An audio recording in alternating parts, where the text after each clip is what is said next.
Praise Lord. मेरा नाम बदर शेती कुमार है। आज हम एक दूसरे विषय को लेकर हम आपके बीच में आए हैं और ध्यान से आप सुनिएगा, ध्यान से देखिएगा कि आज हम बपतिस्मा के बारे में हम सीखने जा रहे हैं। और बपतिस्मा लेना चाहिए और बपतिस्मा के अनुसार हम चलना चाहिए, ये बातें हमें आज हमारे बीच में पास्टर जी एक बार फिर से हमारे बीच में हैं। Pastor Balbir Singh ji Jesus love church Punjab से आज ये वीडियो को हम वचन से हम आपको सिखाना चाहते हैं, बताना चाहते हैं। तो आज बपतिस्मा क्यों लेना चाहिए और कैसे लेना चाहिए और उसको किस तरह से हम आगे बढ़ना चाहिए। बहुत लोग बोलते हैं कि एक्चुअली बाइबल के अनुसार के देखा जाए तो पिता, पुत्र और पवित्र आत्मा के नाम से ये बपतिस्मा लिया जाता है। और लोग बोलते हैं बपतिस्मा ऐसा लेना है, लोग बोलते हैं ऐसा लेना है। तो हमें लोगों पे नहीं, वचन पे हमें फोकस करना है। तो आज हम सीखेंगे बपतिस्मा के बारे में पास्टर बलबीर सिंह जी। पास्टर जी बताइए कि ये बपतिस्मा क्यों लेना चाहिए और उसके अनुसार हम कैसे चलना चाहिए, आप उसके बारे में बताइए। परमेश्वर का धन्यवाद करते हैं जिसने ये सुंदर समय दिया कि हम वचन में से बात करें। आमीन आमीन। परमेश्वर आपको बड़ी आशीष दे। Thank you. और सभी सुनने वालों को प्रभु बहुत सारी आशीष बरकत दे। यस। जो सवाल है कि बपतिस्मा हमें क्यों लेना चाहिए, क्यों लेना चाहिए, सवाल तो बड़ा है ये।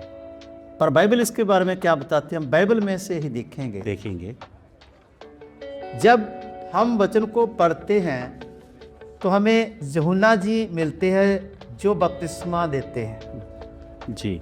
तो प्रभु यीशु मसीह उनके पास जाता है कि मुझे भी बपतिस्मा लेना है जी। तो यूहन्ना जी पहले तो डरते हैं कि मैं आपको कैसे बपतिस्मा दे सकता हूँ, मुझे तो आपसे बपतिस्मा लेने की जरूरत है। पर प्रभु यीशु मसीह ने बोला हमें व्यवस्था को इसी तरीके से पूरा करना है जी। और मुझे बपतिस्मा दे। अगर प्रभु यीशु मसीह ने बपतिस्मा लिया है तो इसका मतलब हम सबको बपतिस्मा लेना चाहिए। पहली बात तो ये कि हम सबको बपतिस्मा लेना चाहिए, ये जरूरी है। बाइबल हमें ऐसा बताती। यस।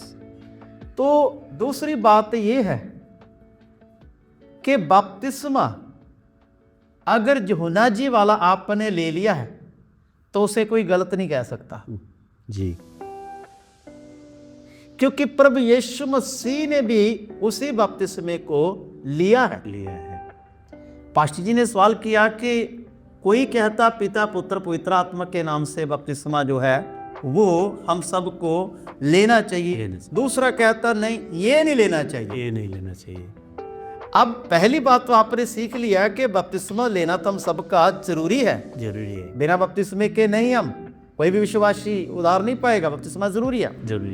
पर मेन बात यह है कि बपतिस्मा लेकर हमने करना क्या है। मेन कारण तो वो है।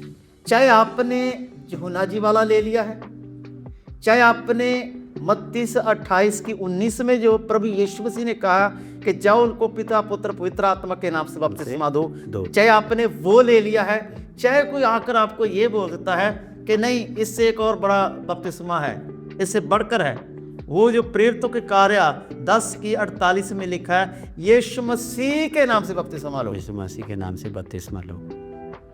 तो पहली बात तो आपने ये देखना है कि बपतिस्मा लेके करना क्या है। यस। बपतिस्मा आपने चाहे यूहन्ना जी वाला ले लिया है, मत्ती 28:19 वाला ले लिया है, या प्रेरितों के कार्य 10:48 वाला ले लिया है, पर जब तक आप अपने आप को नहीं बदलते, पुरानी बातों को नहीं छोड़ते, पुराने कामों को नहीं छोड़ते, शराब पीनी नहीं छोड़ते, गाली निकाली नहीं छोड़ते, झूठ बोला नहीं छोड़ते, गुटखा खैनी जो भी खाते बुराई ये सब नहीं छोड़ते, आप पत्नी को मारपीट लड़ाई झगड़ा या हेरा फेरी लूट फूट जो भी पहले चलता था, जब तक आप वो नहीं छोड़ते, आप चाहे यूहन्ना जी वाला बपतिस्मा ले लो, चाहे मत्ती 28 में जो लिखा, 19 में लिखा, चाहे वो ले लो, चाहे आप यीशु मसीह के नाम से बपतिस्मा लो, फिर भी आपका उद्धार होने वाला नहीं है। यस। तो पास्टर जी फिर कैसे फिर बपतिस्मा लेने का कारण क्या है? कारण क्या है कि जैसा बोला इसके नाम से लो, उसके नाम से लो, इसके नाम से लो, लेकिन वचन तो बोलता है पिता पुत्र पवित्र आत्मा के नाम से लो और उसके बाद तुम्हें स्वर्ग राज्य का दर्जा मिलेगा, ऐसा लोग बोलते हैं। तो आप इसके बारे में क्या बताना चाहेंगे? पहली बात पास्टर जी ये है कि जब कोई यीशु मसीह को सुनता है कि यीशु मेरे लिए स्वर्ग छोड़ के धरती पर आया, उसने मेरे पापों के लिए अपना पवित्र लहू बहाया, वो सलीब पर बलिदान हुआ, मेरे लिए मारा गया, कब्र में रखा गया और तीसरे दिन मुर्दों में से जी उठा। पहले तो वो जब ये सुनता तो वो एक विश्वासी बनता है जी। तो फिर जब विश्वास किया है तो हमें बपतिस्मा लेना भी बहुत क्या है, जरूरी है। यस। बपतिस्मा लेना भी बहुत क्या है, जरूरी है। बपतिस्मा लेने के बाद ये शुरू होता है कि अब मैंने अपना जीवन प्रभु यीशु मसीह को दे दिया है। यस। अब जो मुझे पवित्र शास्त्र बाइबल कहेगी मैंने उसी को ही पूरा करना है। यस। यस। ये शुरुआत होती है। जी। अगर कोई विश्वासी वचन को पूरा कर रहा है तो वो उसका पक्का उद्धार है। आमीन। अगर उससे वचन पूरा नहीं हो रहा तो उसका बपतिस्मा अभी अधूरा है। जैसे कि पास्टर जी बाइबल में लिखा है कि 30 गुना, 60 गुना और 100 गुना। तो बपतिस्मा लेने के बाद भी लोग झूठ भी बोलते हैं और बीवी को भी मारते हैं, गाली भी देते हैं। तो ये सब करते हैं, तो क्या यही लोग भी बपतिस्मा ले लिया है अब स्वर्ग जाएगा? कभी नहीं जाएगा। अच्छा, ओके। वो अभी 30% है। अच्छा, 30% है। 30% है। अच्छा, ओके। हाँ, बपतिस्मा भी लिया है, थोड़ा थोड़ा चलता है, सब चलता है, थोड़ा थोड़ा चलता है। वही काम पूरे तो नहीं कर रहा पर आधे तो कर रहा है जी। वो 30% है। थोड़ा कुछ से और आगे बढ़ सकता है कि सारे तो नहीं छोड़े, कुछ छोड़ दिए, वो 60% हो गया, 60% हो गया। पर मैं फिर से कहता हूँ 100% वो है जी जिसने अपना जीवन प्रभु यीशु मसीह को दे दिया है। अब उसने ये इकरार कर लिया है मेरा जीना भी यीशु और मेरा मरना भी यीशु। आमीन, आमीन, प्रेज़ गॉड, हालेलुया। यही जीवन है। हाँ। यही जीवन है कि हम अपना 100% प्रभु को दें और प्रभु ने जो हमें सिखाया है, और ये सीखने का बातें जो है कि हम बाइबल पढ़ें और बाइबल पढ़कर समझने की कोशिश करें, सीखें और सीखकर आप दूसरे को सिखाने वाले, यही प्रभु का इच्छा है और यही बपतिस्मा लेने का कारण है और इसका महत्वपूर्ण है। अगर आप ये 100% के राहों में चल रहे हो और ये सब नहीं कर रहे हो तो आपका बपतिस्मा लेना व्यर्थ है। वो व्यर्थ है, सारा व्यर्थ हो। तो पास्टर जी, जैसा लोग विश्वास में आ जाते हैं, लेकिन कुछ लोग वो वचन की कमी के कारण लोग भटक जाते हैं, तो इधर उधर जाते हैं, तो उनके लिए आप क्या देना चाहेंगे, क्या सिखाना चाहेंगे? पहली बात तो उनके भटकने का कारण ये है, हाँ जी, कि उन्होंने बपतिस्मा तो ले लिया था। अब कोई और पास्टर आ गया जी, उसने आके उससे ये सवाल कर दिया है जी, तूने कौन सा बपतिस्मा लिया है जी, यूहन्ना वाला, या फिर पिता पुत्र पवित्र आत्मा के नाम से जो यीशु मसीह ने कहा वो लिया है, कि या जो पतरस ने कहा वो लिया है। अब वो विश्वासी सोचता रह जाता है कि मुझे तो किसी ने बताया नहीं कि मैंने बपतिस्मा कौन सा लिया है। तो वो उसको एक नई बात सिखाना शुरू कर देता है। अच्छा, कि जो तूने यूहन्ना जी वाला बपतिस्मा लिया है, मन फिराओ और परमेश्वर के पास लौट आओ।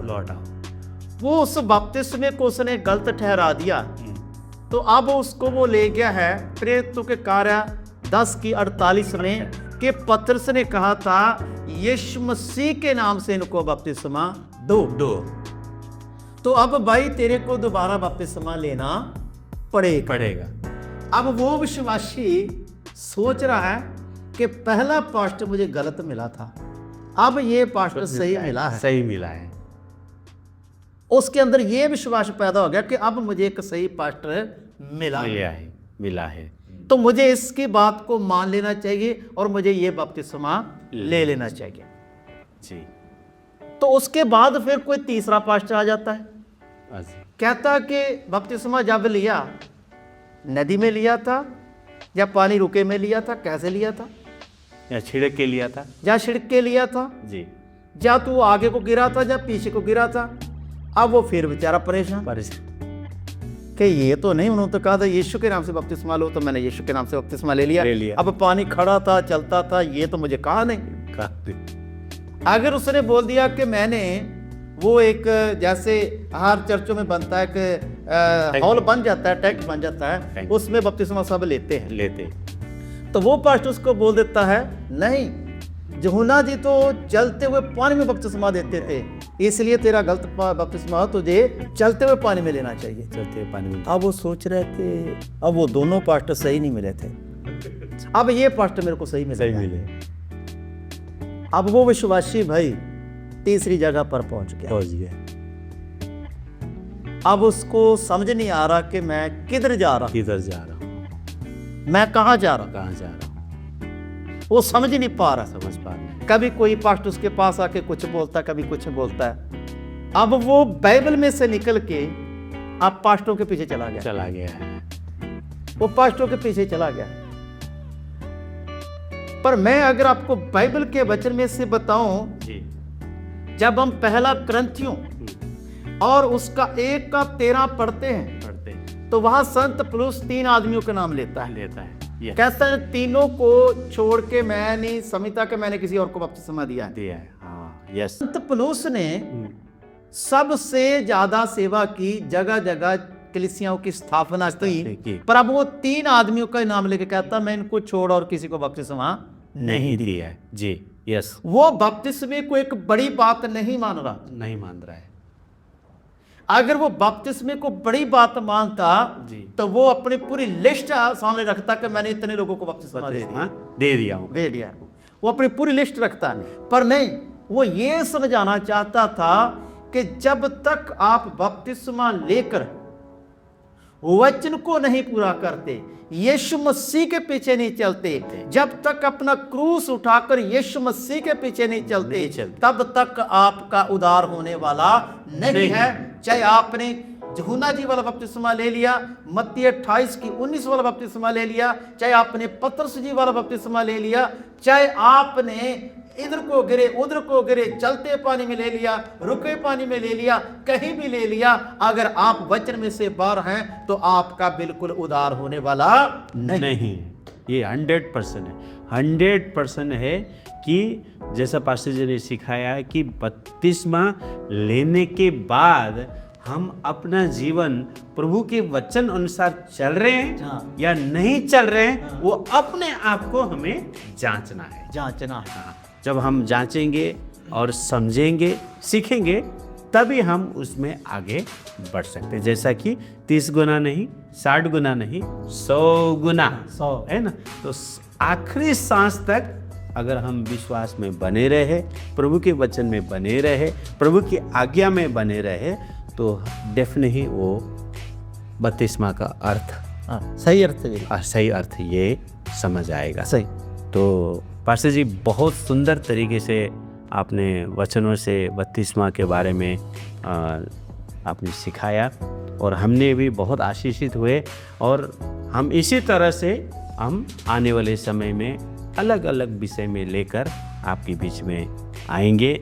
और हमें विश्वास है कि आप ये जो वचन आपने सुना है, सीखा है, तो इसके द्वारा परमेश्वर की महिमा हो और प्रभु के राज्य में बढ़े। कि बपतिस्मा लेना जरूरी है और लेकर प्रभु भोज भी खाना जरूरी है, और सबसे इम्पोर्टेंट बात है कि वचन में बने रहना और प्रभु का आज्ञा पालन करना, वो सबसे बड़ी उत्तम बात है। तो पास्टर जी थैंक यू, बहुत अच्छे से सिखाया आपने। परमेश्वर आपको बहुत आशीष दे, और आने वाले दिनों में अलग अलग विषय में हम यही आशा करते हैं और जनता से भी आशा करते हैं। आप प्रार्थना करें कि पास्टर जी नए नए विषय को लेकर आपके विषय में आए और सिखाए, और हम सीख कर सिखाने वाले बने। परमेश्वर हम सभी को आशीष करे, और पास्टर जी का जो पास्टर जी के लिए प्रार्थना करें, और उनके चैनल के लिए भी प्रार्थना करें, और उसके द्वारा परमेश्वर की महिमा हो। प्रभु आप सबको बहुत आशीष करें।